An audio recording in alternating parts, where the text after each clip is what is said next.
Hello दोस्तों, आज हम फिर से आपके लिए लेकर आए हैं आधुनिक भारत। ठीक है। मॉडर्न इंडिया स्पेक्ट्रम बुक का है।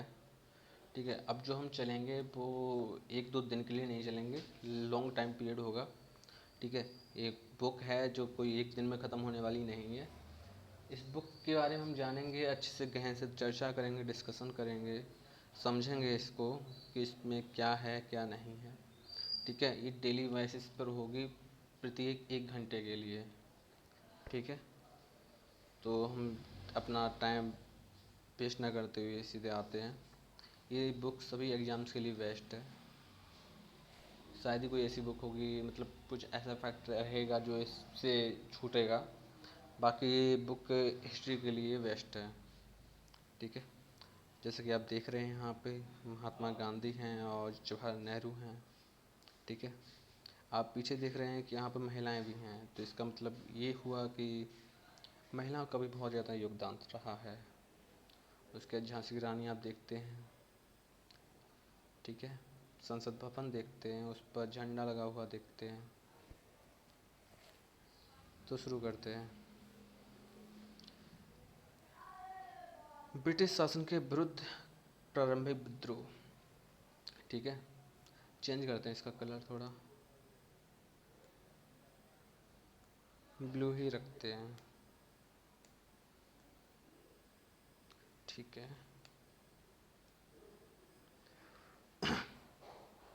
तो ब्रिटिश शासन के विरुद्ध प्रारंभिक विद्रोह, जिसमें देखेंगे हम राजनीतिक कारण, सामाजिक कारण, आर्थिक कारण, उसके 1857 से पूर्व के विद्रोह कौन कौन से थे।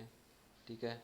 उसके 1857 के विद्रोह, जिसके 1857 के पूर्व के विद्रोह, उसके 1857 के बाद के विद्रोह देखेंगे कि उन विद्रोह के तत्कालिक कारण क्या थे, क्रांति का संगठन कैसे हुआ, उद्देश्य और समय उसका क्या निश्चित किया गया, क्रांति की शुरुआत कैसे हुई और एकता का प्रदर्शन लोगों ने कैसे किया, क्रांति का दमन किस प्रकार हुआ और क्रांति की असफलता के कारण क्या क्या थे। क्रांति के परिणाम, असफल तो हो गई लेकिन क्रांति के जो क्रांति हुई उसके परिणाम क्या हुए, इसके बारे में हम देखेंगे। उसके बाद देखेंगे हम 1857 का विद्रोह, स्वतंत्रता अथवा सैनिक विद्रोह जिसे बोलते हैं। ठीक है। धार्मिक तथा सामाजिक सुधार आंदोलन को देखेंगे, जिसमें चेतना की उत्पत्ति व विचार प्रसार, सामाजिक सुधार कैसे हुए, कारक जिनके कारण जातीय कठोरता में कमी आई, सांस्कृतिक जागरण हुआ, सामाजिक धार्मिक सुधार आंदोलन एवं उसके नेता एक सिंहावलोकन हुआ, समाज सुधार आंदोलन का योगदान योगदान या सकारात्मक प्रभाव देखेंगे, सुधार आंदोलन का नकारात्मक प्रभाव भी देखेंगे। ठीक है।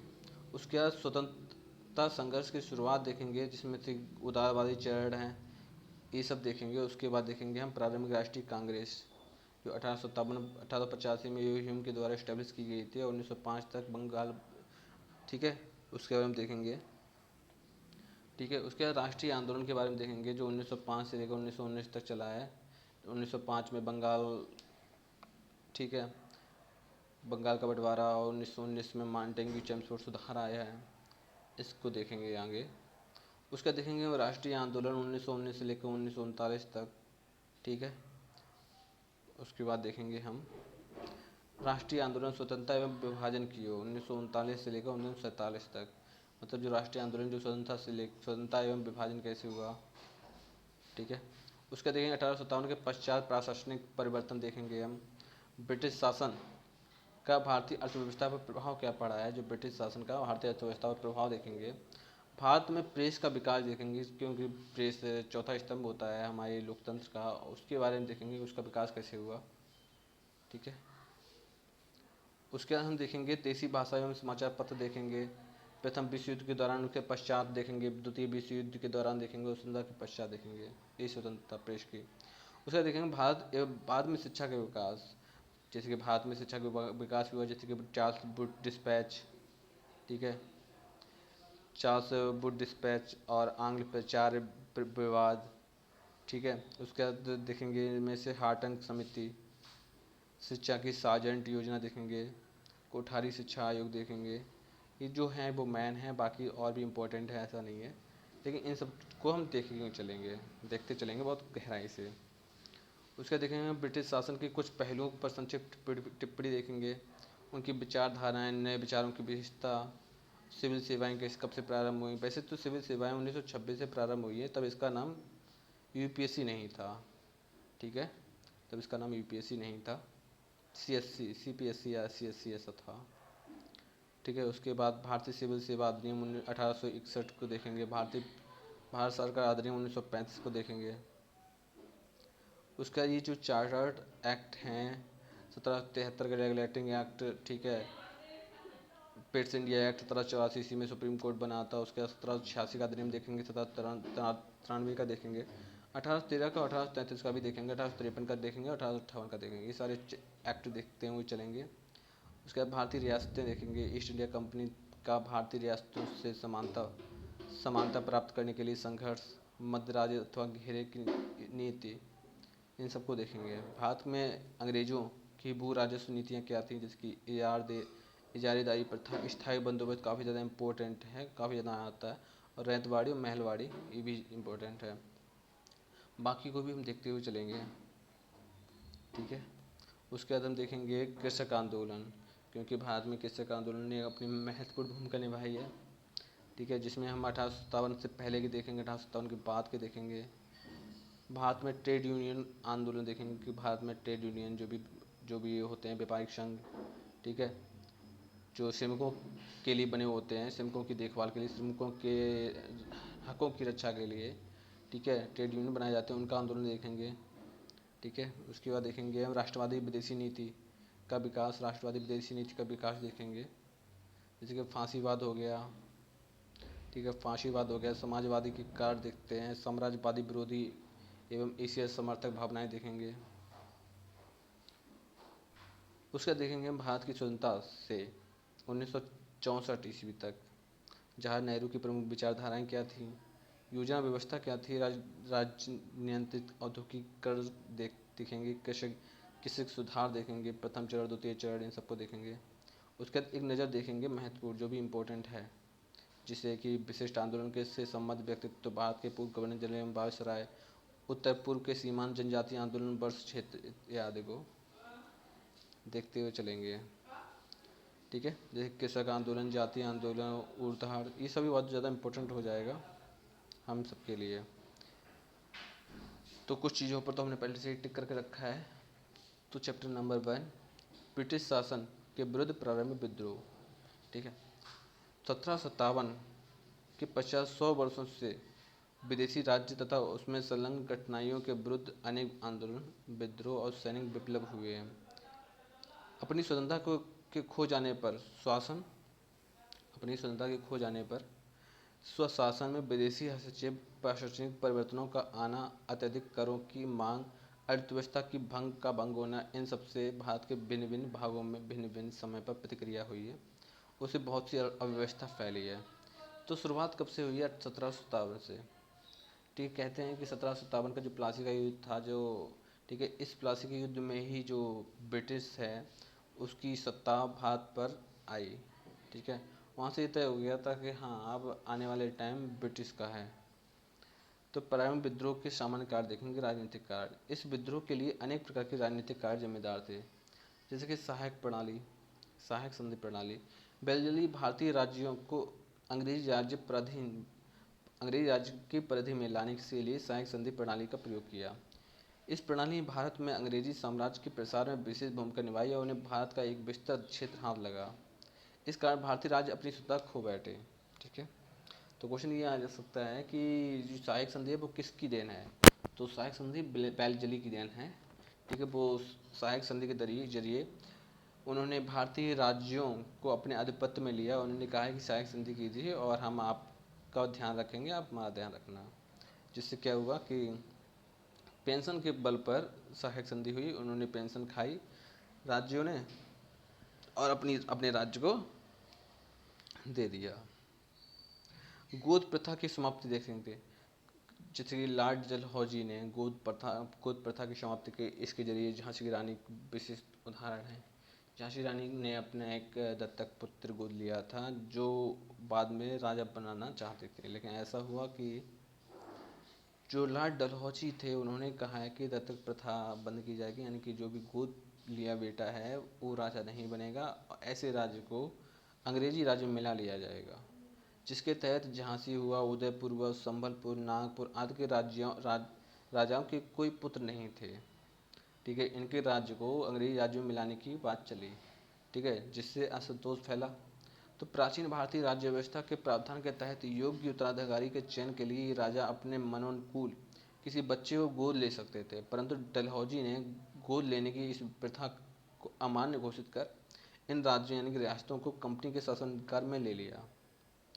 कंपनी द्वारा शुरू की गई इस नई नीति से सभी राजा असंतुष्ट थे। वे किसी ऐसे अवसर की तलाश में थे जब पुनः अंग्रेजों को दबाकर अपनी रियासत पर अधिकार जमा सकें। अवध के साथ विश्वासघात। 1857 ईस्वी में कंपनी द्वारा अवध राज्य का अधिग्रहण कर लिया गया। इसके पूर्व अवध के नवाबों के साथ झूठी मित्रता कर अंग्रेजों ने उनसे पूरी सहायता ली, पर जब उनके साम्राज्य विस्तार हो गया तब उन्होंने अवध को भी अंग्रेजी साम्राज्य के अधीन कर लिया। इससे अवध की जनता में रुष्टता फैल गई। ये बात है 1757 से लेकर 1856 तक की, ठीक है। आगे देखेंगे। अंग्रेजों के प्रति अत्यधिक असंतोष था और इस असंतोष के कारण वहाँ के सैनिक उत्तेजित हो गए। बहादुर शाह का अपमान, ठीक है। मुगल साम्राज्य के शासक बहादुर शाह का भी डलहौजी ने घोर अपमान किया। बहादुर शाह को लाल किला खाली करने का आदेश दिया गया। सिक्कों में उसका नाम हटा दिया गया। उसके पुत्र कोयास को अंग्रेजियों द्वारा राजकुमार घोषित कर दिया गया, जबकि बहादुर शाह का ज्येष्ठ पुत्र मिर्जा जाम बख्श वास्तविक उत्तराधिकारी था। अंग्रेजी शासन के इस कृत्य से राज परिवार और जन साधारण दोनों में रोष हुआ, इसलिए क्रांति की शुरुआत के समय बहादुर शाह ने यथाशीघ्र नेतृत्व प्रदान करना स्वीकार कर लिया। दत्तक प्रथा की समाप्ति। लॉर्ड डलहौजी ने गोद प्रथा को समाप्त करने के लिए साथ साथ दत्तक पुत्रों से जागीर जब्त कर लेने का निश्चय किया और पेंशन भी रुकवा दी। नाना साहब स्वर्गीय पेशवा बाजीराव द्वितीय के दत्तक पुत्र थे। उनका पेंशन रोककर अंग्रेजों ने दुश्मनी मोल ले ली, ठीक है। तो कानपुर में नाना साहब पेंशन ना पा पाए और, ठीक है, वो दत्तक पुत्र होने की वजह से उनसे भी उनका राज्य छीन लिया गया। अफगानिस्तान में अंग्रेजों की पराजय, ये काफ़ी ज़्यादा इम्पोर्टेंट हो जाता है। अफगानिस्तान में अंग्रेजों की पराजय। तो 1841 से 42 में अफगानिस्तान में अंग्रेजों का पराजय का सामना करना पड़ा। इससे इस धारणा से उबरने का मौका मिल गया कि अंग्रेज अपराजय नहीं है, मतलब अपराजय हैं। इस धारणा को खंडन हो गया। भारत में क्रांतिकारियों की इस युद्ध से नई आशा मिली और प्रेरणा मिली कि हम भी अंग्रेजों को देश से निकाल सकते हैं और इसके लिए उन्हें विद्रोह शुरू करना होगा। तो ये बहुत बड़ा कारण बन गया था उस टाइम सामाजिकरण, क्योंकि अंग्रेजों को मानते थे कि अंग्रेज अपराजय हैं, वो कभी हारते नहीं हैं। लेकिन जब उनको अफगानिस्तान में हार मिली तो इससे ये धारणा का खंडित हो गया कि हाँ, अब अंग्रेज अपराजय हैं, यानी कि उसको भी हराया जा सकता है अगर एक होकर युद्ध किया जाए उनके विरुद्ध। तो फिर देखते हैं सामाजिक कारण। कंपनी के शासन विस्तार के साथ साथ अंग्रेजों ने भारतीयों के साथ अमानुषिक व्यवहार करना प्रारंभ कर दिया। काले और गोरे का भेद स्पष्ट रूप से उभरने लगा। अंग्रेजों द्वारा भारतीयों को गुलाम समझा जाता था। समाज में अंग्रेजों के प्रति उपेक्षा की भावना बहुत अधिक बढ़ गई थी, क्योंकि उनके रहन सहन, अन्य व्यवहार एवं उद्योग आविष्कार से भारतीय व्यक्तियों की सामाजिक मान्यताओं में अंतर पड़ता था। अपने सामाजिक जीवन में वे अंग्रेजों का प्रभाव स्वीकार नहीं करना चाहते थे। अंग्रेजों की खुद को श्रेष्ठ और भारतीयों को हीन समझने की भावना ने भारतीयों की क्रांति करने की प्रेरणा दे दी, ठीक है। ये सामाजिक कारण था, क्योंकि सामाजिक कारण देखो, समाज में जो इंसान रहता है ना, वो जात पात, ठीक है, छुआछूत, इन सबसे दूर होता है। और जो इन सबसे दूर ना हो पाए उसके खिलाफ क्या किया जाता है, उसके खिलाफ विद्रोह किया जाता है, उसके खिलाफ आंदोलन होते हैं, उसके खिलाफ अशांति व्याप्त हो जाती है। और अंग्रेजों ने तो साफ साफ ब्लैक एंड वाइट में भेद करना शुरू कर दिया था, ठीक है। ब्लैक एंड वाइट में भेद कर दिया था, यानी कि जो शामले थे, जो जिनका कलर सफ़ेद नहीं था, वो अपने आप को बेटर समझते थे, यानी बहुत उच्च समझते थे बजाय कालों के, ठीक है। तो इससे समाज में अशांति फैली। धार्मिक कारण देखते हैं। भारत में अंग्रेजों ने ईस्ट इंडिया कंपनी के शासनकाल में भारतीयों पर धार्मिक दृष्टि से भी कुठाराघात किया। इस काल में योग्यता की जगह धर्म को पद का धारण बनाया गया। जो कोई भी भारतीय ईसाई धर्म को अपना लेता था उसकी पदोन्नति कर दी जाती, जबकि भारतीय धर्म को अनुपालन करने वाले को, ठीक है, को प्रकार से अपमानित किया जाता था। इससे भारतीय जनसाधारण के बीच अंग्रेजों के प्रति धार्मिक असहिष्णुता उत्पन्न हो गई। फिर ईसाई धर्म का इतना अधिक प्रचार किया गया कि भारतीयों को यह संदेह होने लगा कि अंग्रेज उनके धर्म का सर्वनाश करना चाहते हैं। परिणाम स्वरूप भारतवासी अंग्रेजों को धर्म विरोधी समझकर उन्हें देश से बाहर निकालने का मार्ग ढूंढने लगे। 1857 ईस्वी में जब उन्हें मौका मिला तो हिंदुओं और मुस्लिमों ने मिलकर अंग्रेजों के विरुद्ध प्रहार किया। आर्थिक कारण देखते हैं। ईस्ट इंडिया कंपनी ने भारत के उद्योग धंधों को नष्ट कर दिया तथा श्रमिकों से बलपूर्वक अधिक से अधिक श्रम कराकर उन्हें कम पारिश्रमिक देकर यानी कि कम वेतन देना प्रारंभ कर दिया। इसके अतिरिक्त अकाल, सूखा, बाढ़ की स्थिति में भारतीयों की किसी प्रकार की सहायता नहीं की जाती थी और उन्हें अपने हाल पर मरने के लिए छोड़ दिया जाता था। आर्थिक कारण थे। निम्न वर्गीय कृषकों और मजदूरों की स्थिति दयनीय थी ही। राजाओं और नवाबों तक की आर्थिक स्थिति बदहाल हो गई, यानी कि उनकी आर्थिक स्थिति खराब हो गई।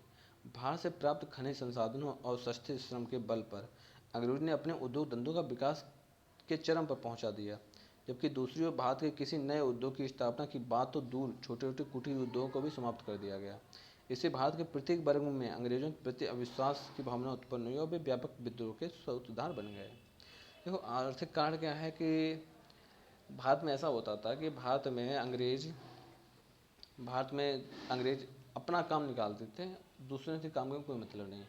वो बहुत ज़्यादा काम लेते थे क्योंकि उस टाइम कोई जैसे कि पारिश्रमिक कोई लेबर लॉ हो, ठीक है, जैसे कि जिसको श्रमिक कानून बोलते हैं, श्रमिक कानून हो कि श्रम के ऊपर कितने घंटे काम करना है, कितना वेतन मिलेगा, कितना न्यूनतम वेतन मिलेगा, इस तरह का कुछ भी नहीं था उस टाइम, ठीक है। तो अंग्रेज जो थे वो मनमाने ढंग से काम लेते थे और तब तक काम लेते थे जब तक कि आप बिल्कुल बेकार नहीं हो जाते। वो आपको बहुत काम लेते थे, ठीक है, बहुत ज़्यादा काम लेते थे। और इससे क्या हुआ कि जैसे कि कोई टाइम लिमिट तो थी नहीं, 8 घंटे करना है, 10 घंटे करना है, 15 घंटे करना है, कभी कभी वो 16-16 घंटे काम करवाते थे, ठीक है, बस जिंदा रखते थे ये मान लो। बाकी टोटल पूरा का पूरा कम वेतन पर ज़्यादा ज़्यादा मजदूरी करवाते थे। इससे क्या हुआ कि मानव जो इंसान थे, भारतीयों की स्थिति खराब हो गई, ठीक है, कि और दूसरी बात ये भी थी कि वो जो भी सामान बनता था वो बाहर बेचते थे, ठीक है, वहाँ पर उनकी मांग ज़्यादा बढ़ती थी। जैसे कि हाथ से बने हुए या बहुत सारी चीज़ें होती थी हमारे भारत की जो बहुत अच्छी चीज़ें थीं और वहाँ पर जाके वो बेचते थे, उनको वहाँ पर बहुत ज़्यादा प्रॉफिट होता था। ईस्ट इंडिया कंपनी को उस जगह पर मतलब विदेशों में ले जाकर बेचने में बहुत ज़्यादा प्रॉफिट होता था, लेकिन इसीलिए उस प्रॉफिट को और ज़्यादा से ज़्यादा कमाने के लिए वो और ज़्यादा से ज़्यादा वर्क लेना शुरू कर दिया, लेकिन वेतन कम देने की वजह से, ठीक है। और जब ऐसा हुआ कि जब मशीनों से काम होने लगा, ठीक है, मशीनें इस्टेब्लिश कर दी गई तो मशीनों से काम होने लगा। जब मशीनों से काम हुआ तो जो कुटीर उद्योग थे, हाथ से बनाने वाले उद्योग थे, हथकरघा उद्योग, ये सब धीरे धीरे करके समाप्ति की कगार पहुंच गए, ठीक है। तो इनके पास पहले से ही धन नहीं था और ये जो थोड़ा बहुत किसी भी तरह से एडजस्ट करके अपनी रोजी रोटी चला रहे थे, उनकी रोजी रोटी भी छीन ली गई, ठीक है। कभी अकाल पड़ा तो कभी सूखा पड़ा, कभी बाढ़ की स्थिति हो गई, तो भारतीय इस चक्कर में ही पिसकर रह गए, ठीक है, यानी कि वो उबर नहीं पाए। उसके बाद क्या हुआ कि इनकी हालत तो खराब हो ही गई, साथ में जो राजा महाराजा थे उनकी भी स्थिति खराब हो गई, ठीक है। उनकी स्थिति कैसे खराब हो गई, ठीक है, तो उनकी स्थिति ऐसे खराब हो गई कि आप उनकी स्थिति इस तरह खराब हुई कि आपने कुछ ना कुछ लगाया, जैसे कि कोई नई प्रथा का अंत करवा दिया या कुछ टैक्स लेने लग गए हमसे, ठीक है, आपने हमारे राज्य में हस्तक्षेप करना शुरू कर दिया, ठीक है, जहाँ से हमें टैक्स मिलता था वहाँ से अब अंग्रेज टैक्स लेने लग गए। तो इस तरह से राजा महाराजा भी असंतुष्ट हो गए, ठीक है। उसके बाद देखते हैं 1857 से पूर्व के विद्रोह। 1857 के पूर्व कई महत्वपूर्ण विद्रोह हुए जो निम्नलिखित प्रकार से थे। चेरी विद्रोह। देखो, अभी तक जो हमने पढ़ा है वो एक थियोरेटिकल मामला था, ठीक है। थियोरेटिकल मामला ऐसे बोल सकते हो कि ये निबंध के तौर पर आप इसको लिख सकते हैं। जैसे कि क्वेश्चन आ जाए कि 200 शब्दों का लिखिए, 300 शब्दों का लिखिए, ठीक है, तो आप इन सब से देख सकते हैं आर्थिक कारण में क्या लिखना है, ठीक है, सामाजिक कारण में क्या लिखना है, धार्मिक कारण में क्या लिखना है, ठीक है। तो इन सब से आप समझ समझ के आप एक निबंध के तौर पर लिख सकते हैं। लेकिन अब आते हैं फैक्ट बेसिस पर, ठीक है, क्योंकि इसमें से फैक्ट बेसिस में इसमें से सन होगी यानी कि तारीख होगी, दिनांक तारीख होगी, वर्ष होगा और नाम होगा, ठीक है। तो 1857 के पूर्व के विद्रोह देखेंगे तो चेरी विद्रोह बिहार के पलामू जिले में स्थानीय राजा एवं कंपनी के द्वारा जब जागीरदारों यानी चेरों, ठीक है, जो उस टाइम पे जागीरदारों को चेर बोलते थे, चेर, ठीक है, चेरों से जमीन छीनी जाने लगी, तब वहाँ के जागीरदारों ने राजा एवं कंपनी के विरुद्ध विद्रोह शुरू कर दिया। यह विद्रोह 1800 ईस्वी में आरंभ हुआ, 1802 तक चला। इसका नेतृत्व भूषण सिंह नामक जमींदार ने किया था। किसने किया था? भूषण सिंह नामक जमींदार ने किया था। यहाँ भूषण सिंह नामक चेर ने किया था। तो आपने देख लिया है कि चेरी विद्रोह क्या था। चेरी विद्रोह जो चेर थे उनको जमींदारों को चेर बोलते थे, ठीक है। और ये कहाँ से शुरू हुआ था? ये बिहार से शुरू हुआ था। बिहार के कहाँ से? बिहार के पलामू जिले से। तो स्थानीय जो राजा था या कंपनी के जो राजा, जब जागीरदारों यानी चेरों से ज़मीन छीन ली गई, यानी कि जो, ठीक है, कंपनी और राजा ने मिलकर जमींदारों यानी चेरों से ज़मीन छीन ली। इसे जमींदारों ने राजा इसे जमींदारों ने राजा एवं कंपनी के विरुद्ध विद्रोह किया और यह विद्रोह 1800 से शुरू हुआ और 1802 तक चला है, ठीक है। इसका नेतृत्व किसने किया? भूषण सिंह ने किया है। तो हम क्या क्या याद रखेंगे? देखो, हम चेरी विद्रोह रखेंगे याद, उसके बाद पलामू जिला याद रखेंगे, ठीक है, और उसके बाद रीजन याद रखेंगे कि क्यों हुआ, और उसके बाद शुरू कब हुआ, और उसके बाद चला कब तक, और इसको नेता कौन थे। इन चीज़ों पर हम ध्यान रखेंगे। तो कितनी चीज़ हुआ यहाँ पर देखते हैं कि चेरी विद्रोह 1800 से शुरू हुआ था, 1802 तक चला, और ये बिहार में चला, बिहार में पलामू जिले में,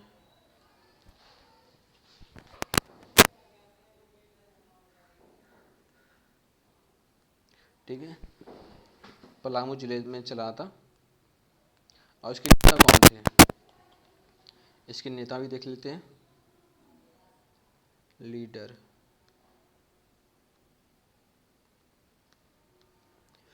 भूषण सिंह,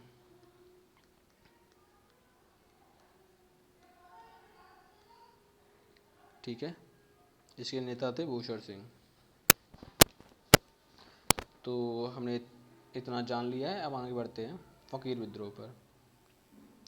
तो फकीर विद्रोह कहाँ हुआ था? पहली बात, फकीर विद्रोह हुआ था बंगाल में। ये आंदोलन यद्यपि 18वीं शताब्दी ये आंदोलन यद्यपि 18वीं शताब्दी से प्रारंभ हुआ, किंतु 19वीं शताब्दी के प्रारंभिक वर्षों तक चला। इस आंदोलन का नेतृत्व एक फकीर नेता मजनून शाह ने किया था। फकीर बंगाल के घुमंतु धार्मिक मुसलमानों का एक समूह था। बंगाल के विलय के उपरांत 1776 से 77 में मजनू शाह के नेतृत्व में फकीरों ने अंग्रेजी शासन की उपेक्षा करते हुए स्थानीय जमींदारों तथा किसानों से धन वसूलना प्रारंभ कर दिया, ठीक है। मजनून शाह की मृत्यु के पश्चात आंदोलन की बागडोर चिराग अली शाह ने संभाली। राजपूत, पठान एवं सेना के भूतपूर्व सैनिकों ने आंदोलन को सहयोग किया और चिराग अली शाह के नेतृत्व में आंदोलन और तीव्र हो गया तथा इसका विस्तार उत्तरी बंगाल के जिलों में भी हो गया। भवानी पाठक और एक महिला देवी चौधरानी इस आंदोलन के दो प्रमुख हिंदू नेता थे। कालांतर में इस आंदोलन के समर्थकों ने हिंसक गतिविधियां प्रारंभ कर दी तथा अंग्रेजों के स्वामित्व वाले ठिकानों को अपनी गतिविधियों का मुख्य केंद्र बनाया। उन्होंने अंग्रेजी फैक्ट्रियों तथा सैनिक साजो सामान के केंद्रों पर अनेक डकैतियां डाली। इस कारण फकीरों और अंग्रेजों के मध्य अनेक झड़प हुई। 19वीं शताब्दी के आरंभिक वर्षों तक अंग्रेजी सेना ने आंदोलन को कठोरतापूर्वक दमन कर दिया, ठीक है। तो हिंदू नेता कौन कौन थे? अब देखो, हमें इनमें क्या क्या याद रखना है, ठीक है। तो फकीर विद्रोह चेंज करते हैं कलर,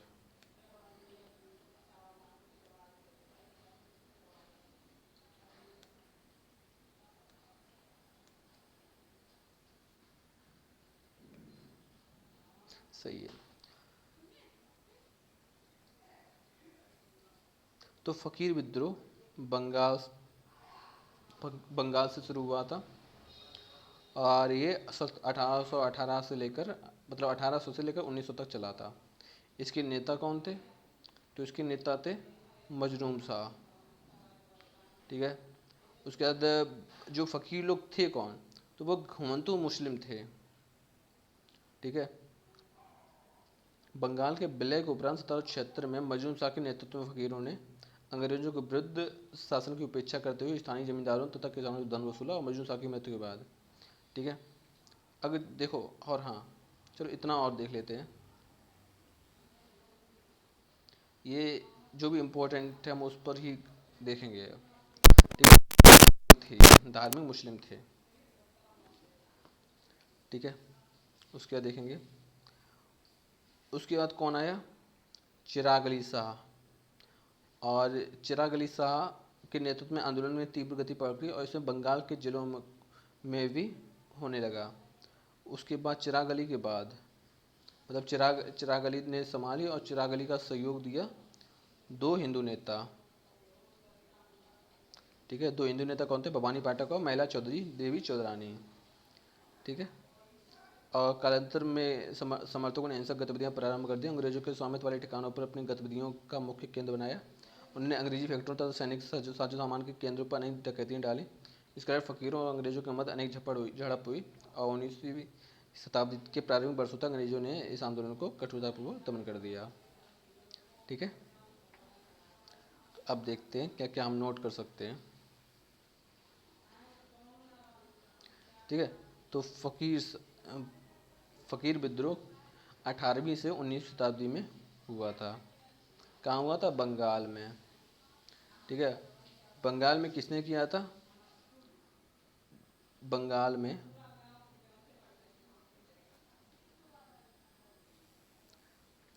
मजनूम शाह के नेतृत्व में हुआ था। और मजनूम शाह के बाद कौन आया? चिराग अली शाह। ये सब जो फ़कीर विद्रोह था क्या? ठीक है। फ़कीर विद्रोह था गोमंतु मुस्लिम समूह।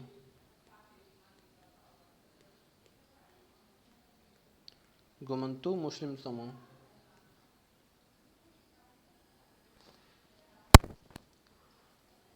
तो और चिराग अली का साथ किसने दिया? ठीक है। चिराग अली का साथ दो हिंदू नेता देवी चौधरानी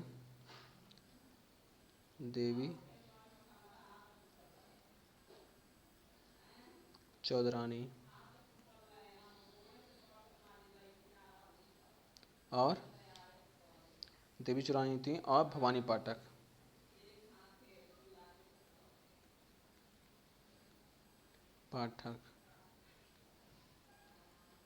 ठीक है। तो इतनी चीज़ें हमें याद रखनी है।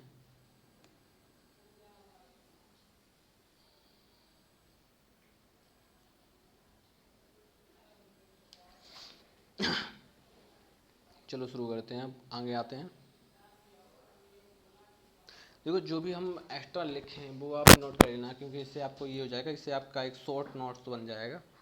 ठीक है। स्पेक्ट्रम बुक का, जो छोटी बात नहीं है।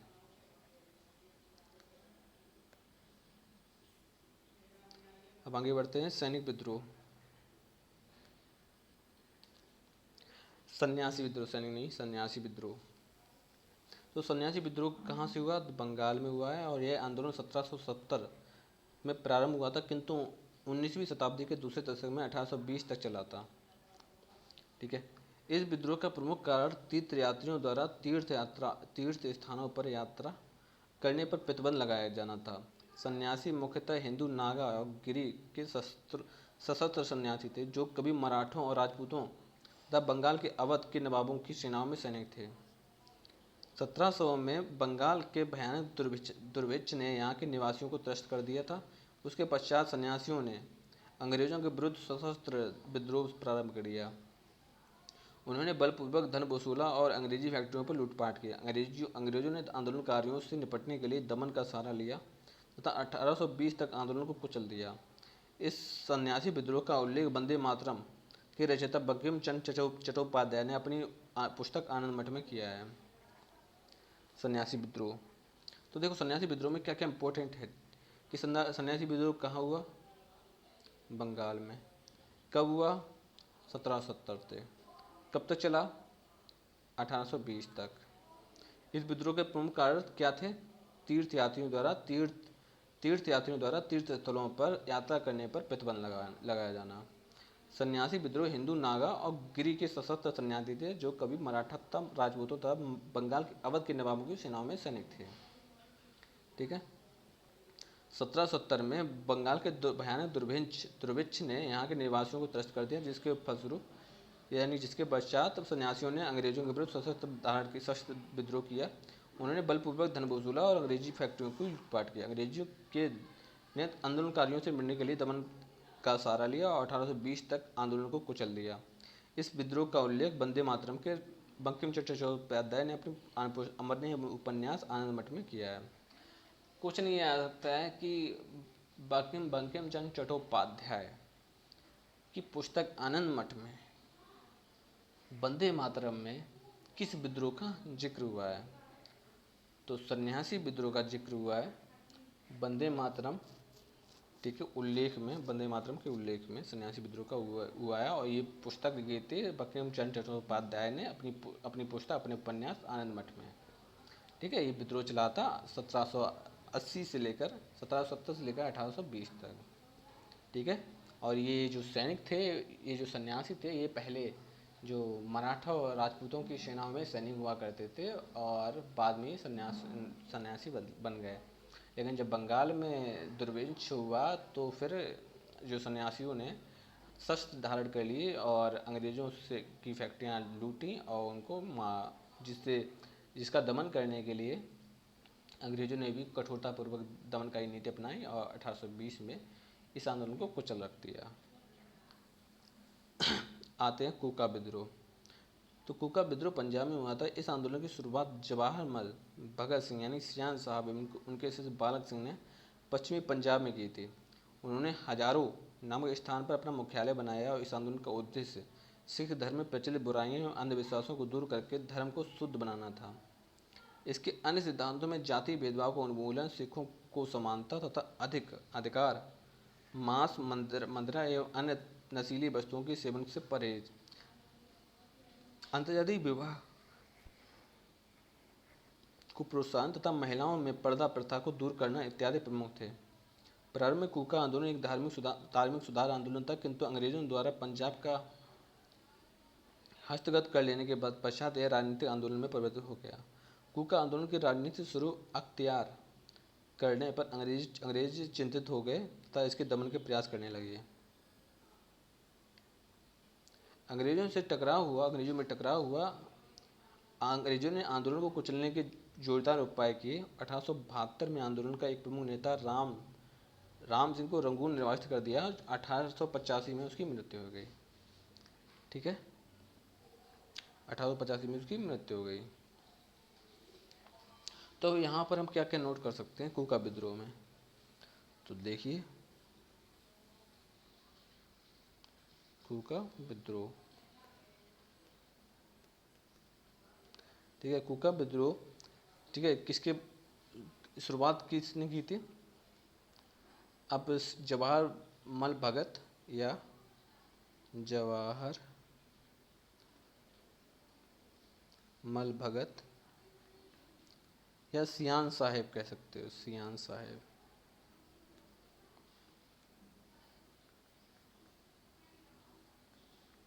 ठीक है, सियान साहेब और उनके शिष्य, ठीक है, सियान साहेब शिष्य।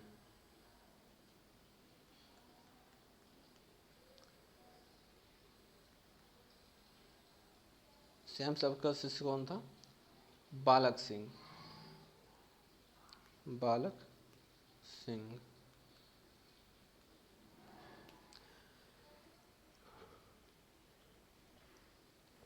उन्होंने हजारों नामक स्थान को अपना मुख्यालय बनाया।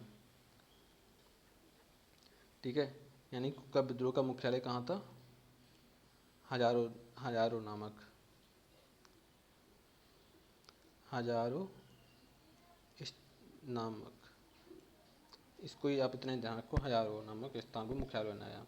इस आंदोलन का मुख्य उद्देश्य सिख धर्म में प्रचलित बुराइयों एवं अंधविश्वासों को दूर करके धर्म को शुद्ध बनाना था। ठीक है, तो कोका था क्या? सिख धर्म को शुद्ध बनाना।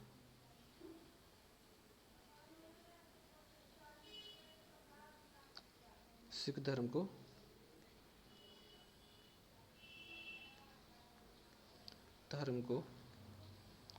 शुद्ध करना। ठीक है, इसलिए ये शुरू हुआ था कोका विद्रोह। और इस जैसे किससे शुद्ध बनाना, जैसे कि बुराइयों से, अंधविश्वासों से, ठीक है, मांस, मदिरा और नशीले पदार्थों से, इन सब चीज़ों से शुद्ध बनाना था। प्रारंभ में कोका विद्रोह धार्मिक सुधार आंदोलन था, किंतु अंग्रेजों के द्वारा पंजाब के हस्तगत कर लेने के पश्चात यह राजनीतिक आंदोलन में परिवर्तित हो गया। कोका आंदोलन में राजनीतिक स्वरूप अख्तियार करने पर अंग्रेज चिंतित हो गए। ठीक है, अंग्रेजों में टकराव हुआ। अंग्रेजों ने आंदोलन को कुचलने के लिए जोरदार उपाय किया। 1872 में आंदोलन के प्रमुख नेता राम सिंह को रंगून निर्वासित कर दिया। कब कर दिया? 1872 में। ठीक है, तो कोका विद्रोह में 1872 में कोका नेता राम सिंह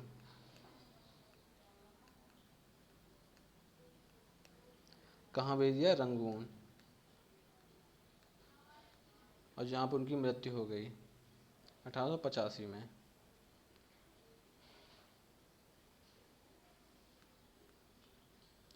मृत्यु 1885 में।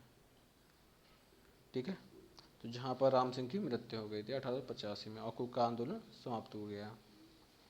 अब आगे देखते हैं पांड्यकारों का विद्रोह, नहीं सामंतवादी विद्रोह देखते हैं। यह विद्रोह 1844 में शुरू हुआ था। सामंतवादी विद्रोह 1844 में शुरू हुआ था, जिसका नेतृत्व एक मराठा सरदार फोंड सावंत ने किया था। सावंत ने कुछ सरदारों तथा देसाइयों की सहायता से कुछ किलों पर अधिकार कर लिया। बाद में अंग्रेज सैनिकों ने मुठभेड़ के पश्चात विद्रोहियों को परास्त कर दिया तथा किले से बाहर खदेड़ दिया।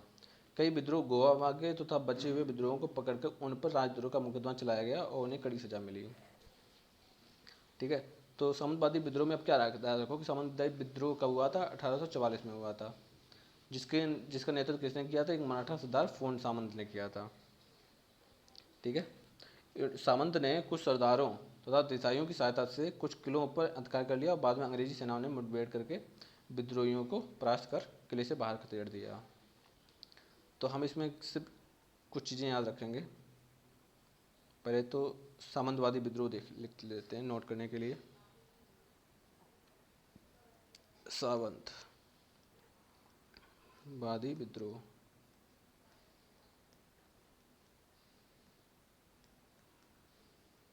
सामंतवादी विद्रोह कब हुआ?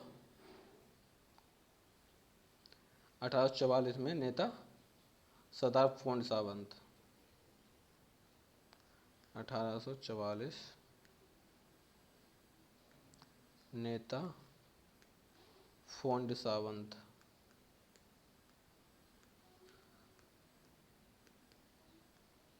ठीक है, इसके नेता कौन है?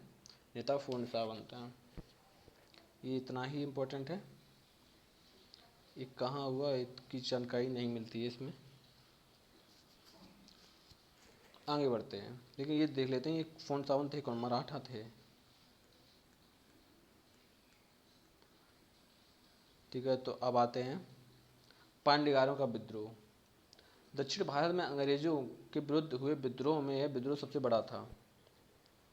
दक्षिण भारत में अंग्रेजों के विरुद्ध हुए विद्रोह में यह विद्रोह सबसे बड़ा था, जिसमें दक्षिण के पांड्यगारों यानी किलों के अधिपति ने कंपनी की अधीनता स्वीकार करने से इनकार कर दिया, मालगुजारी देना बंद कर दिया। यह विद्रोह 1801 से लेकर 1805 तक चला और इस विद्रोह का नेतृत्व कट्टबीम नायकन नामक पांड्यगार ने किया था, जिसे अंग्रेजों ने पकड़े जाने पर फांसी दे दी थी। ठीक है, तो पांड्यगारों का विद्रोह में आप देखेंगे कि ये दक्षिण भारत का विद्रोह है और या पांडगार, यानी पांडगार बोलते थे किलों के अधिपति। ठीक है, दक्षिण के पांडगारों को बोलते थे किलों के अधिपति। कंपनी की अधीनता स्वीकार करने से इनकार कर दिया और मालगाड़ी देने से बंद कर दिया। ये विद्रोह 1801 से 1805 तक चला और इस विद्रोह के नेता कटबीम नायकन थे।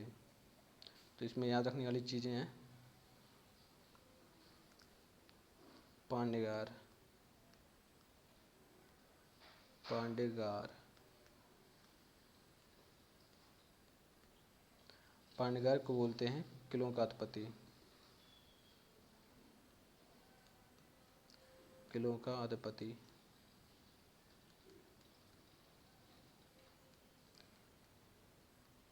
किलों का अधिपति है और ये 1801 से लेकर 1805 तक चला था। 1801 से लेकर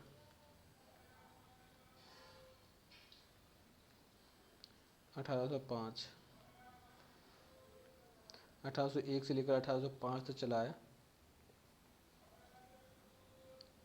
और इसके नायक थे कटबीम नायकन, कटबीम नायकन।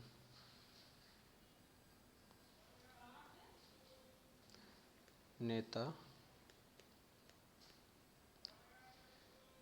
कटबीम नायकन,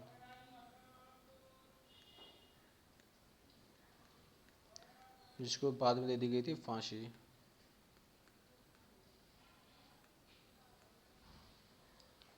ठीक है, आगे देखते हैं बेलोर का सिपाही विद्रोह। बेलोर का सिपाही विद्रोह 1806 में शुरू हुआ था। ईस्ट इंडिया कंपनी में के भारतीय सिपाहियों ने बेल्लोर के विद्रोह किया, बेल्लोर में विद्रोह किया, जिससे अंग्रेजी अधिकारी सिपाहियों की हिंसा के शिकार हुए। इस विद्रोह में टीपू सुल्तान के वंशजों ने सिपाहियों को उसका साथ दिया, जो कि बेल्लोर के दुर्ग में कंपनी द्वारा नजरबंद थे। विद्रोहियों ने दुर्ग पर मैसूर राज्य के राज्य चिन्ह युक्त झंडे को भी फहरा दिया, पर 1806 ईस्वी में के अंत तक इस विद्रोह का पर पूरी तरह से काबू पा लिया गया था। फिर से देखते हैं बेल्लोर का सिपाही विद्रोह 1806 में, काफ़ी ज़्यादा इंपॉर्टेंट हो जाता है ये। तो 1806 में ईस्ट इंडिया कंपनी के भारतीय सिपाहियों ने बेल्लोर में विद्रोह किया, जिसमें अंग्रेज अधिकारी सिपाहियों की सहायता से अंग्रेज अधिकारी सिपाहियों की हिंसा के शिकार हुए। इस विद्रोह में टीपू सुल्तान के वंशजों ने सिपाहियों का साथ दिया, जो कि बेल्लोर के दुर्ग में कंपनी द्वारा नजरबंद थे। सिपाहियों ने दुर्ग पर मैसूर राज्य के राजा के राज्य चिन्ह युक्त झंडे को फहराया और 1806 ईस्वी में इस विद्रोह का अंत हो गया, काबू पा लिया गया। तो बेल्लोर देखते हैं।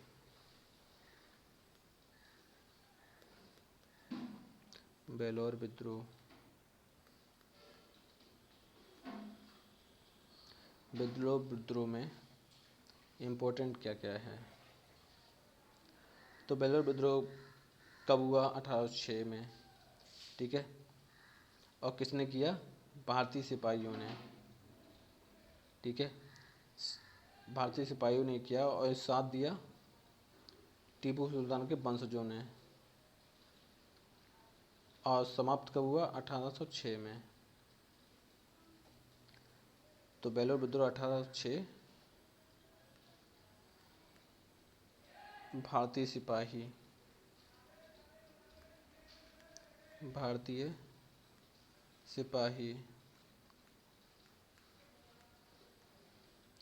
ठीक है, प्लस टीपू सुल्तान वंशज,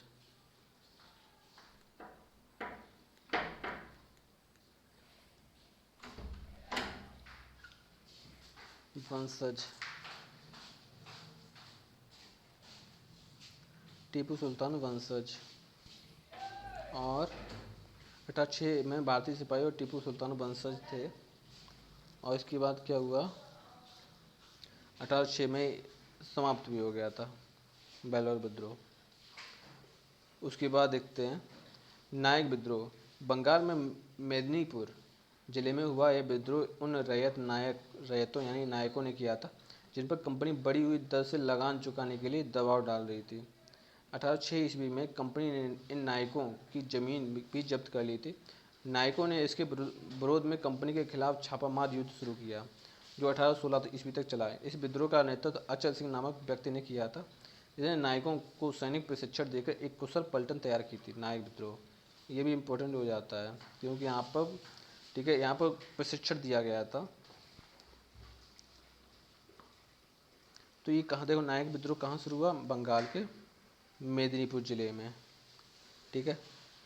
और टैक्स, जमीन का कब्जा करना और ये टैक्स, ये कारण होते हैं सभी विद्रोह के ज़्यादातर, ठीक है।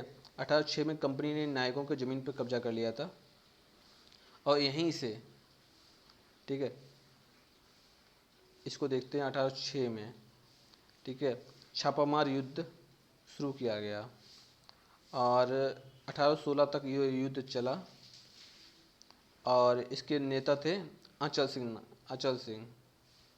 ये इसकी इम्पोर्टेंट चीज़ें हैं। चलो यहाँ पे ले लेते हैं नायक विद्रोह। नायक विद्रोह में 1806 से लेकर 1816 तक चला है।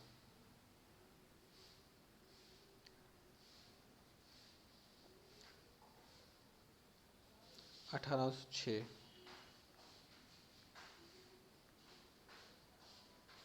से 1816 तक, ठीक है। इसको भी बोलते हैं छापा मार युद्ध, माद प्रणाली, छापामार प्रणाली। और इसके नेता थे अचल सिंह।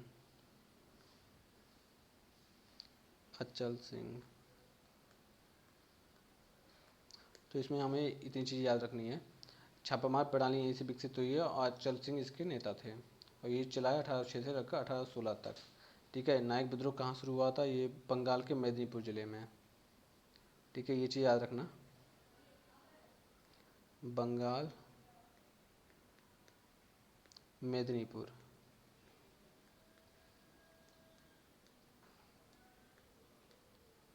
चलो अब आगे बढ़ते हैं। अब आते हैं त्रावरकोर का विद्रोह। त्रावरकोर में वहाँ के दीवान बेलूथम्पी ने कंपनी की बढ़ती ज्यादतियों के खिलाफ एक सशक्त विद्रोह का नेतृत्व किया, जिसका लगभग एक वर्ष तक त्रावरकोर पर कंपनी का अधिकार समाप्त प्राय रहा। बेलूथम्पी ने 1808 में फ्रांस एवं अमेरिका से भी अंग्रेजों के विरुद्ध सहायता के लिए संपर्क स्थापित किया था। बेलूथम्पी ने स्थानीय शासकों से भी सहयोग के लिए संपर्क किया, पर किसी ने सहयोग नहीं किया। किंतु अंत में 1809 में कंपनी की सेना के बहुत बढ़ जाने पर बेलूथम्पी ने आत्महत्या कर ली थी, पर आत्मसमर्पण नहीं किया। वाह, ठीक है। बेलूथम्पी ने आत्महत्या कर ली, लेकिन सुसाइड करी, लेकिन आत्मसमर्पण नहीं किया, ठीक है। इसने यूएसए, फ्रांस और जो देसी राष्ट्र थे इन सबसे सहायता मांगी कि हमारी सहायता कीजिए, लेकिन किसी ने भी बेलूथम्पी की सहायता नहीं की, ठीक है। तो देखते हैं इसमें त्रावणकोर का विद्रोह की क्या है। तो क्वेश्चन ऐसा आता है कि बेलूथम्पी ने किस विद्रोह का नेतृत्व किया था। तो बेलूथम्पी ने, इसको थोड़ा डार्क करते हैं,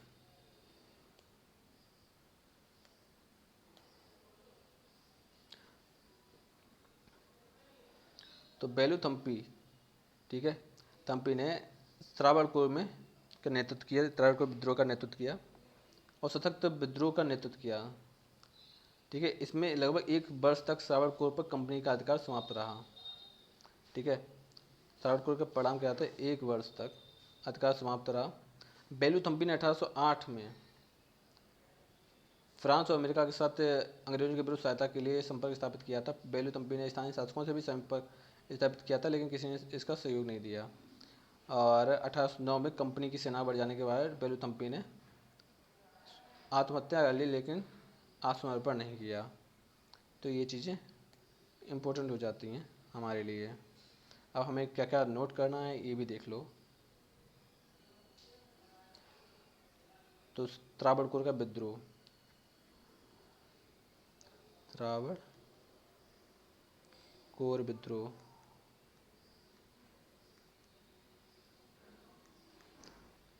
ठीक है। नेता कौन थे, बेलूथम्पी, ठीक है। बेलूथम्पी इसके नेता थे और इन्होंने 1 ईयर तक, इनकी उपलब्धि देखते हैं, 1 ईयर तक त्रावणकोर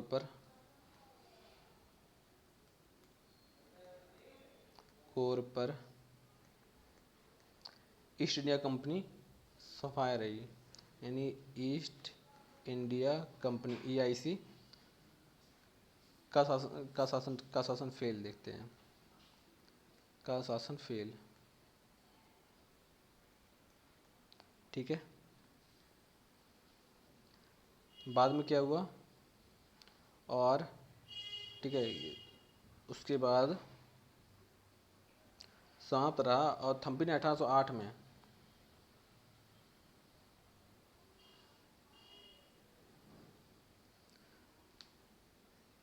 थम्पी ने 1808 में USA और फ्रांस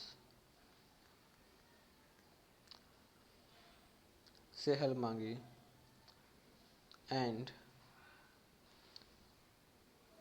देसी रियासतें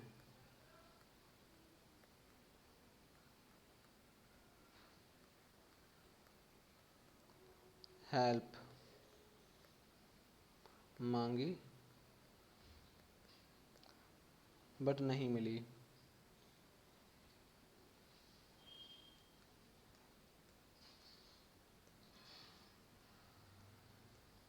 और 1809 में सुसाइड, 1809 में सुसाइड। तो आप इतनी चीज़ याद रख लो, बहुत हो जाएगा। अब आते हैं बंगाल का विद्रोह। 1816 ईस्वी में बरेली के लोगों ने स्थानीय अंग्रेजी अधिकारियों की जातियों के खिलाफ हिंसक विद्रोह कर लिया, जिसमें दोनों पक्षों में सैकड़ों लोग हताहत हुए। इस विद्रोह का तत्कालिक कारण था अंग्रेजों ने स्थानीय लोगों पर चौकीदार टैक्स आरोपित कर उसकी सख्ती से वसूली शुरू कर दी। इस विद्रोह में लोगों का नेतृत्व मुफ्ती मुफ्ताज एवाज नामक व्यक्ति ने किया था।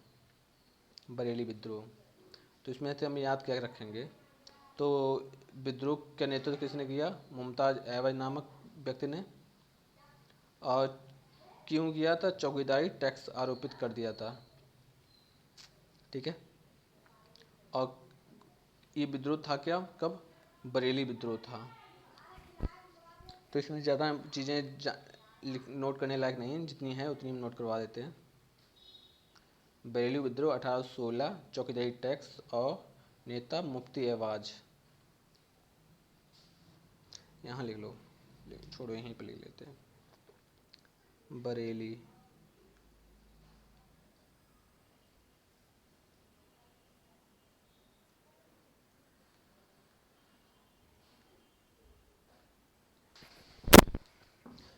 बरेली विद्रोह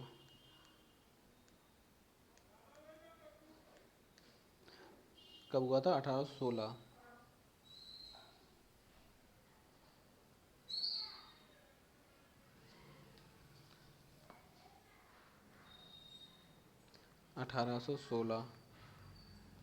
तो बरेली विद्रोह 1816 में हुआ और नेताजी मुफ्ती, ठीक है, हुआ क्यों, चौकीदारी टैक्स,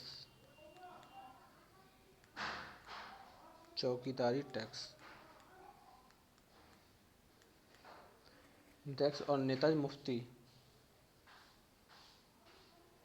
ठीक है, मोहम्मद एवाज नेतृत्व मुफ्ती मोहम्मद एवाज, नेतृत्व मुफ्ती मोहम्मद एवाज। ठीक है, तो बरेली विद्रोह 1816 में चौकीदारी टैक्स नेतृत्व मुफ्ती मोहम्मद एवाज ने किया था। अब आगे देखते हैं अलीगढ़ का विद्रोह। तो अलीगढ़ का विद्रोह आगरा प्रांत के अंतर्गत अलीगढ़ के किसान और जमींदार सैनिक ईस्ट इंडिया कंपनी के प्रशासनिक फेरबदल से असंतुष्ट थे। इसलिए जब कंपनी ने मालगुजारी का निर्णय लिया, तब उनका असंतोष विद्रोह के रूप में फूट पड़ा। यह विद्रोह 1857 में हुआ था। इस विद्रोह के नेता हाथरस के तालुकेदार दयाराम और मुरसान के तालुकेदार भगवंत सिंह थे। ठीक है, हाथरस के तालुकेदार दयाराम और मुरसान के तालुकेदार भगवंत सिंह इसके दो प्रमुख नेता थे। और ये विद्रोह 1817 में हुआ था और कंपनी ने मालगुजारी का निर्णय लिया था इसके लिए।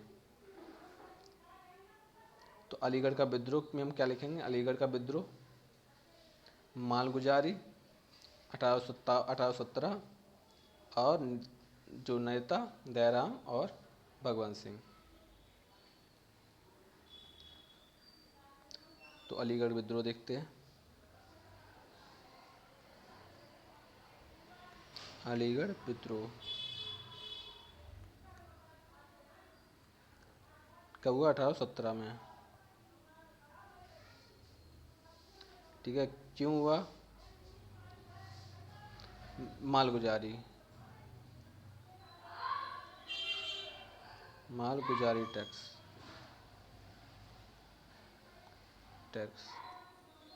नेतृत्व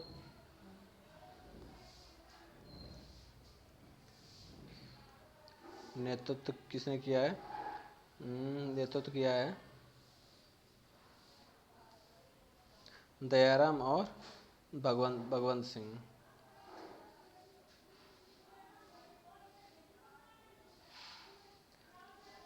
दयाराम प्लस भगवंत सिंह।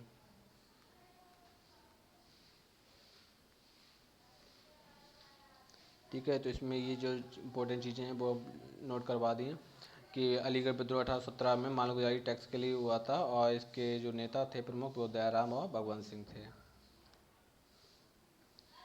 अब आगे बढ़ते हैं। उड़ीसा के पायकों का विद्रोह। उड़ीसा के पायकों का विद्रोह अन्य रियासतों की तरह अंग्रेजों ने उड़ीसा में भी भूमि कर में बेतहाश वृद्धि कर दी और वे इसकी वसूली भी बड़ी सख्ती से कर रहे थे। इस अत्याचार से हजारों किसान खेतों को छोड़कर जंगल भागने लगे, परंतु स्थानीय पायकों ने जो मुगलों एवं मराठों के बीच विरुद्ध मोर्चा ले चुके थे, ठीक है, जो कि मुगलों एवं मराठों के विरुद्ध मोर्चा ले चुके थे, अंग्रेजों का प्रभावी प्रतिरोध किया तथा खुर्दा जैसे स्थानों पर उन्हें करारी मात दी। इस विद्रोह में पायकों का नेतृत्व जगबंधु ने किया था। यह विद्रोह 1817 में शुरू हुआ था, 1818 में आकर शिथिल पड़ गया। यद्यपि जगबंधु 1821 ईस्वी तक अंग्रेजों का प्रतिकार करता रहा। ठीक है, तो हम इसमें नोट क्या करेंगे? तो इसमें नोट करने लायक है कि जगबंदी कौन था? पायक था। ठीक है,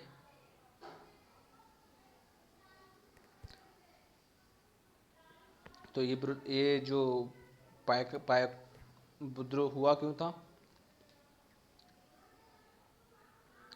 तो भूमि कर अत्यधिक वसूलना, यहाँ पर नोट कर लेते हैं। उड़ीसा का पायक विद्रोह, उड़ीसा का पायक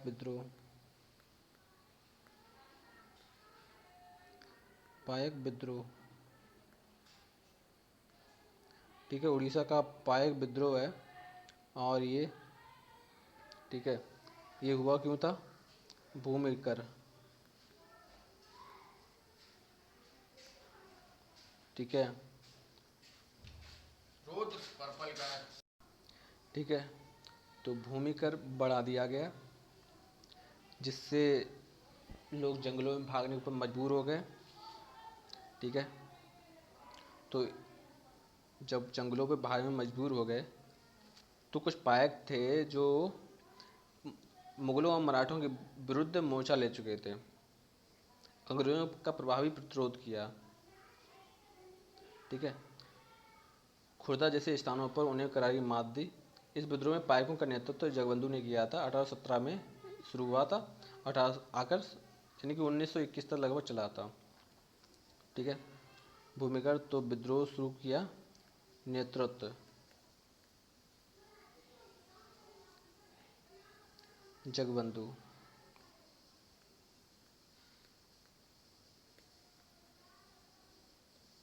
ठीक है। नेतृत्व किया जगबंधु ने, चला था 1817 से लेकर 1821 तक।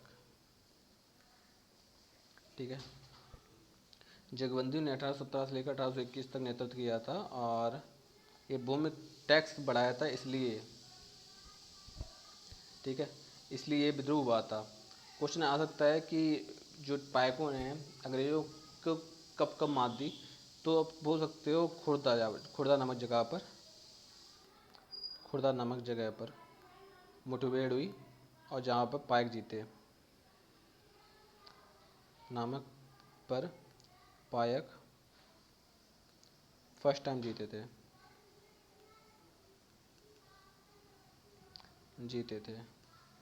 इतनी चीज़ आप याद रख लो। अब आगे बढ़ते हैं। कित्तूर का विद्रोह। तृतीय आंग्ल मराठा युद्ध के बाद अंग्रेजों ने कित्तूर का स्वतंत्र राज्य मान लिया। 1824 ईस्वी में उत्तराधिकारी के प्रश्न पर अंग्रेजों का कित्तूर राज्य से विरोध हो गया, जब उन्होंने अंतिम शासक शिवलिंग रुद्र के उत्तराधिकारी को वास्तविक मानने से इनकार कर दिया। ऐसे में महारानी चिन्नम्मा ने अंग्रेजों के विरुद्ध मोर्चा विरोध कर दिया। 1824 में के अंत तक अंग्रेजों ने इसे दबा दिया, परंतु 1829 में रायप्पा के नेतृत्व में कित्तूर में एक बार फिर विद्रोह हुआ, पर यह उसी वर्ष दबा दिया गया। तो अब कित्तूर के विद्रोह में क्या नोट कर सकते हैं, ये तृतीय आंग्ल मराठा युद्ध के बाद अंग्रेजों ने कित्तूर को स्वतंत्र राज्य मान लिया। ठीक है, अंग्रेजों ने कित्तूर को स्वतंत्र मान लिया 1824 में उत्तराधिकारी के प्रश्न पर। 1800 अंग्रेजों का कित्तूर राज्य से विरोध हो गया, जब उन्हें अंतिम शासक शिवलिंग रुद्र के उत्तराधिकारी के वास्तविक मानने से इनकार कर दिया। ऐसे महारानी चिन्नम्मा ने, तो कित्तूर विद्रोह में हम महारानी चिन्नम्मा का नाम लेंगे। ठीक है, और ये रीजन था जो वास्तविक उत्तराधिकारी ना मानना। ठीक है, और 1824 में इसे अंत कर दिया गया। 1829 में रायप्पा के नेतृत्व में कित्तूर में एक बार फिर से विद्रोह हुआ। ठीक है, एक बार महारानी चिन्नम्मा के नेतृत्व में हुआ और उसके बाद दूसरे रायप्पा के नेतृत्व में। तो इसमें हम ये चीज़ें नोट कर लेते हैं। कित्तूर विद्रोह,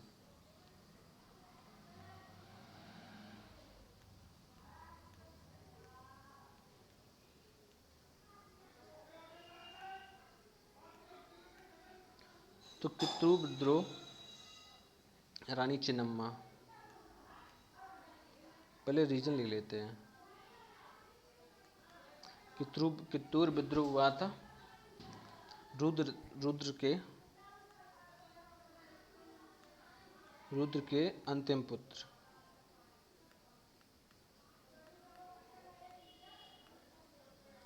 पुत्र को वास्तविक उत्तराधिकारी ना मानना।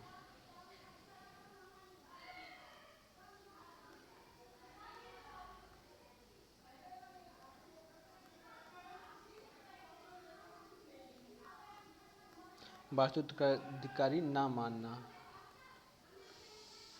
ठीक है, तो नेतृत्व रानी चिन्नम्मा,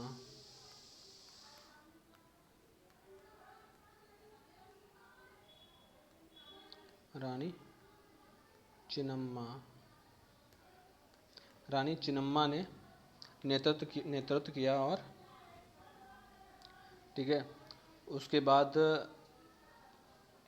उसका सेकंड, ये था फर्स्ट विद्रोह, सेकंड था रायप्पा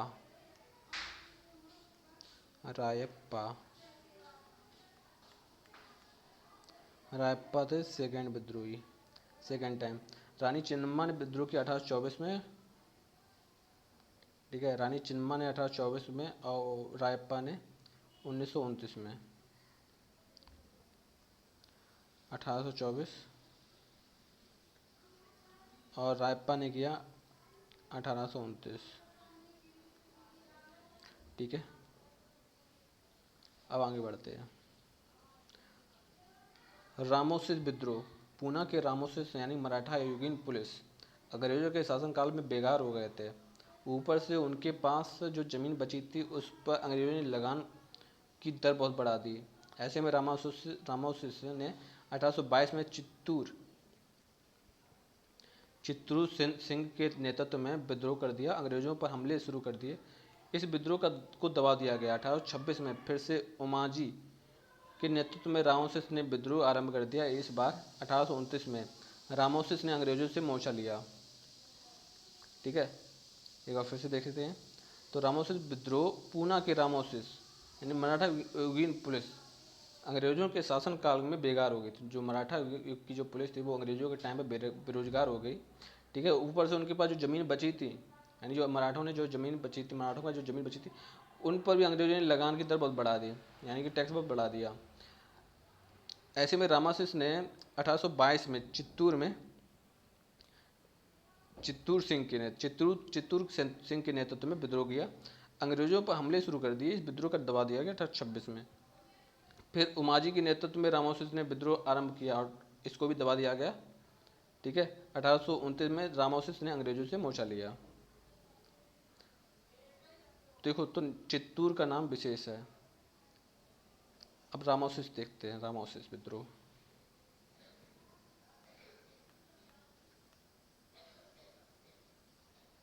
रामोसिस, ठीक है, ये रीजन क्या था विद्रोह का? रीजन था वही है कि बेगार मराठा पुलिस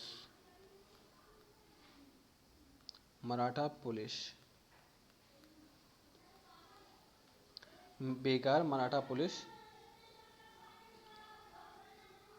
की जमीन पर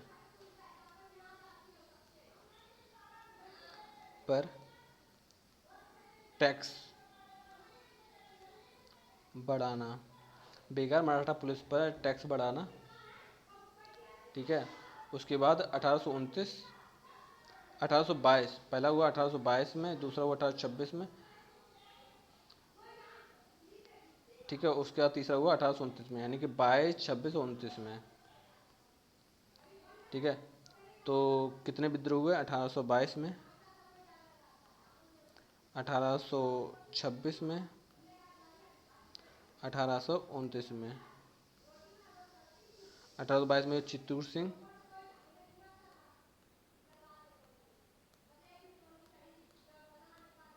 1826 में हुआ उमा सिंह।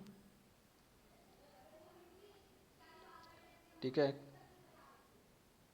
उमाजी के नेतृत्व में। और रामोसिस विद्रोह 1829 में रामोसिस ने अंग्रेजों से मोर्चा लिया, उमाजी के नेतृत्व।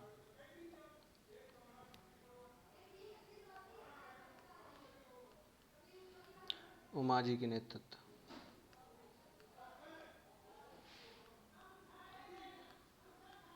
ठीक है, और इसमें वो रामोसिस। ठीक है, यहाँ पर इन्होंने अंग्रेजों से अच्छा मोर्चा लिया, यानी इक्वल फाइट।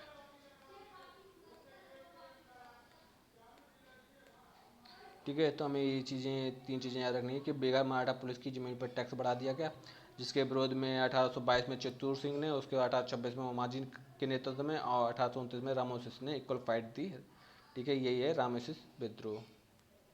ठीक है, और ये विद्रोह था का पूना के।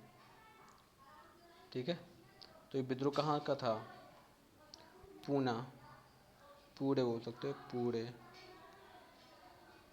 ठीक है, ये विद्रोह कहाँ हुआ था? पूरे में। ठीक है, और देखते हैं और भी ऐसा कुछ जो छूट रहा हो।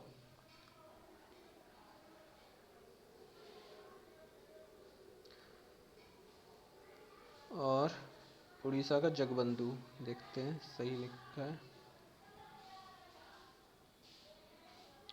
रामोसिस, कित्तौर और उड़ीसा नेतृत्व जगबंधु ने। सब कुछ सही है, आप इतनी चीज़ें नोट करके रख लें। आज की क्लास यहीं पर ख़त्म होती है। ठीक है, इतना आप अगर रख लेंगे नोट करके तो आपको कहीं बाहर से कुछ भी पढ़ने की आवश्यकता नहीं है। इतना आपके लिए पर्याप्त, सफिशियंट है, इतना किसी भी एग्ज़ाम के लिए सफिशियंट है। आप आगे की क्लास कल होगी। अगर आप देख रहे हैं तो इसे सब्सक्राइब करना बिल्कुल भी ना भूलें, क्योंकि डेली बेसिस क्लास चलेंगी बहुत आराम से।